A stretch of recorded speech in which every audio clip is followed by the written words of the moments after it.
The wind scattered crimson leaves across Riverside Park, carrying with it the scent of earth and the faint echo of children's laughter. Ayana Whitehorse walked with brisk precision, her designer heels tapping a rhythm that matched her quickened pulse. She was late for the board meeting that could define her future as CEO of Whitehorse Industries. Every decision she made was scrutinized, every move weighed against her father's formidable legacy. Her leather briefcase swung against her hip as she dug through her purse with mounting dread. The wallet, her lifeline of cards, cash, and identification, was missing. A wave of panic flushed her face. Across the path, Cota Washington leaned on his rake, watching her with quiet curiosity. He had found the wallet earlier near the fountain, tucked beneath a bench where joggers often rested. He had planned to drop it at the park office, but now, seeing the panic in her eyes, he stepped forward. "Excuse me, ma'am," his voice carried, deep and calm. Ayana tensed, hardly glancing his way.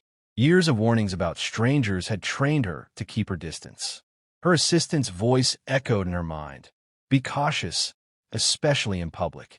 She clutched her purse tighter and hurried her pace. But Cota closed the distance, holding the wallet out. "I think you dropped this." She stopped cold. Suspicion flickered in her sharp gaze, but when her eyes met his, she saw no trickery, only sincerity. For the first time in years, her certainty cracked. Ayana's manicured hand hesitated before reaching for the wallet. Her instincts screamed caution, yet the way he held it, open palm, no hesitation, felt different. She extended her fingers, careful to keep distance. "That's mine," she said, her voice clipped, rehearsed in boardrooms where trust was never free. Cota smiled faintly, a warmth in his expression that disarmed her defenses. "Found it near the fountain. Everything should be there." Her eyes narrowed, scanning his uniform, then the wallet. She flipped it open and saw her credit cards, IDs, even the photo of her golden retriever, untouched. The $300 was still neatly folded inside. Surprise registered across her face, fleeting but undeniable. In her world, nothing came back whole. Not money, not people, not loyalty. Yet here it was, returned without question. "Thank you," she managed, the words stiff at first, then softening as they left her lips. "Have a good day, ma'am," he said simply, already turning back to his rake. Ayana lingered, staring after him. Most people in her circles angled for advantage, a favor, a deal to broker. But this man had given back something valuable and asked for nothing. The contradiction gnawed at her as she walked away, her heels less certain now, her thoughts trailing behind like scattered leaves. By the time she reached her car, the board meeting felt distant, her focus shattered by a stranger's small act of integrity. She couldn't stop replaying his steady gaze in her mind. The boardroom's polished table reflected Ayana's strained expression as she delivered her quarterly projections. Numbers rolled off her tongue, yet her mind was still wandering back to the park. Each time she glanced at the skeptical faces of her directors, she saw not their doubt, but the quiet confidence in the custodian's eyes. She stumbled briefly over a figure, earning a frown from Takakota's Sterling, the sharp-tongued board member who never missed a misstep. After the meeting, she sat in her office, city lights flickering beyond the glass. Her phone buzzed with her sister Sequoia's call. "You sounded distracted today. What's going on?" Sequoia's voice carried both teasing and concern. Ayana hesitated, then confessed. "A man found my wallet this morning. He returned it with everything intact." Sequoia chuckled. "And that's thrown you off this badly?" "It's not just that. It was how he did it. Like it was natural. No angle, no agenda." Her sister's laughter softened. "Maybe you've been in that corporate bubble too long. Not everyone wants something from you." Ayana bristled, but couldn't argue.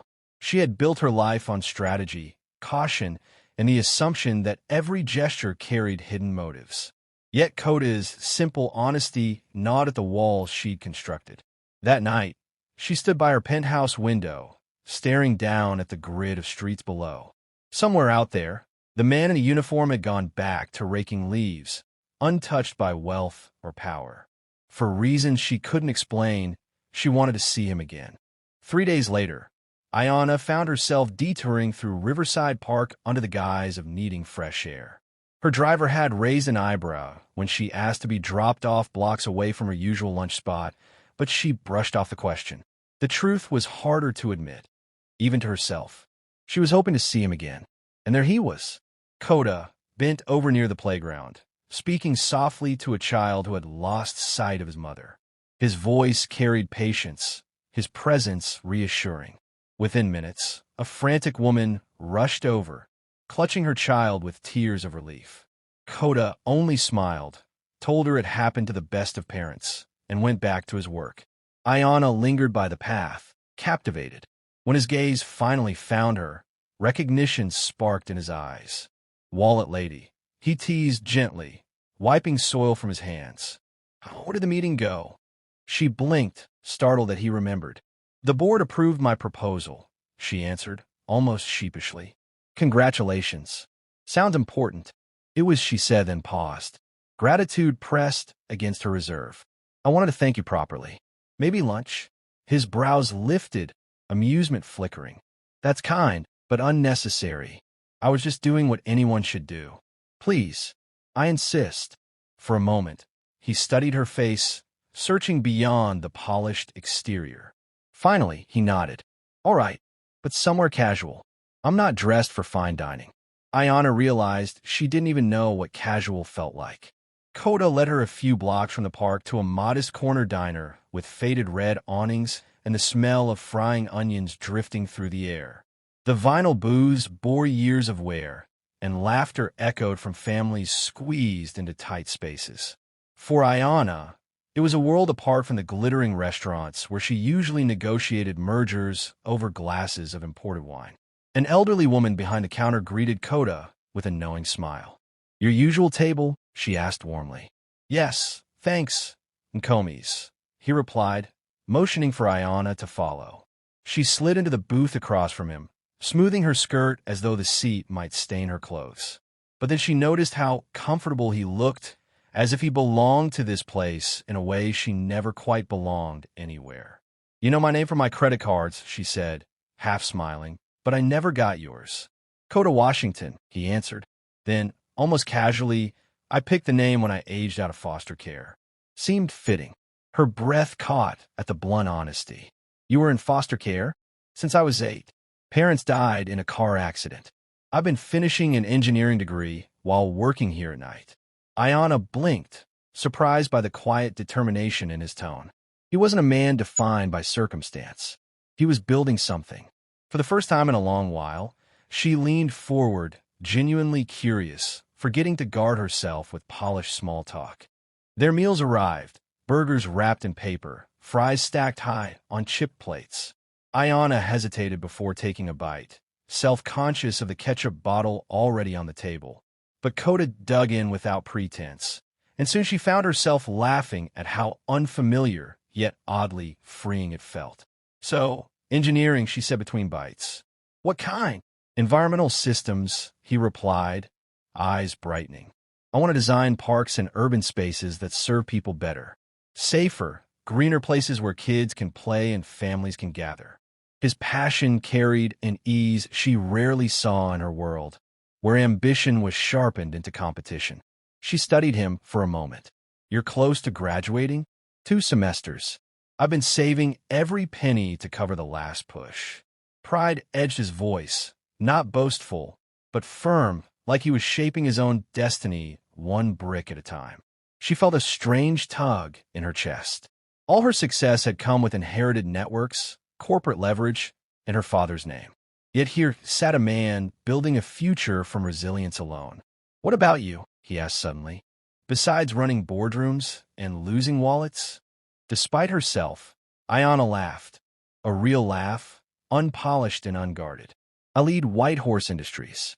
We acquire struggling companies and restructure them. Save them or strip them?" His bluntness startled her. She faltered, then admitted, "Both, depending on what's needed." For once, someone wasn't impressed by her power, but curious about her choices. And that unsettled her more than she expected. The following week, Ayana found her thoughts straying to Cota more often than she cared to admit. His question, save them or strip them, echoed during every negotiation, pressing against the logic she'd long used to justify ruthless efficiency. For the first time, she considered not just balance sheets, but faces, families, people who lived in the margins of her spreadsheets. On Friday evening, instead of dining with clients, she wandered back to Riverside Park. She found him sitting on a bench beneath a lamp, textbooks spread across his lap, his brow furrowed over equations. She hesitated, then approached. "A bit late for studying," she said lightly. He looked up, his smile easy. "Calculus doesn't wait. What brings you here after dark?" "I couldn't sleep," she admitted, surprising herself. "Too much on my mind." "The merger?" he asked. She blinked. "You remembered." "Of course," he said, closing his book. "Want to talk about it?" The offer, simple and genuine, nearly undid her.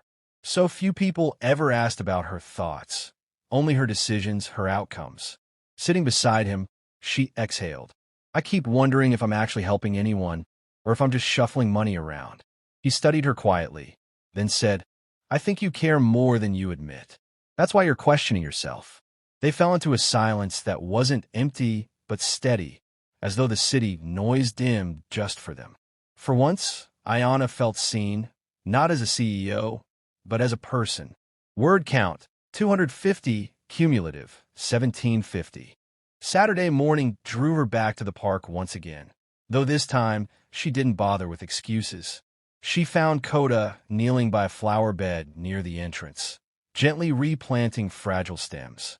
The sight of his hands, steady, careful, reverent even, stirred something she hadn't felt in years. "You're becoming a regular," he said without looking up. "I like it here," she replied, crouching beside him. "It's peaceful, different from boardrooms." "Want to help?" he asked, handing her a small shovel. Her polished nails scraped against soil as she followed his instructions, loosening earth, pressing roots into place. Dirt smudged her palm, but instead of recoiling, she found herself smiling. It felt grounding, real. "Tell me about your family," she said softly. "Not much to tell. My parents were good people. Dad fixed cars, Mom taught school. They believed in building community." His tone grew gentle. "I try to honor that." Ayana's gaze dropped to the soil. "Mine built an empire, ruthless when necessary. He taught me sentiment was weakness." "What do you think?" Cota asked, looking at her directly. "I thought he was right. Until recently." Their eyes locked, the unspoken thick between them. "What changed?" he pressed. "You did," she whispered, before she could stop herself. The air tightened, charged with something fragile and undeniable. His hand brushed a streak of dirt from her cheek, and for the first time in years, she felt her guard truly slip.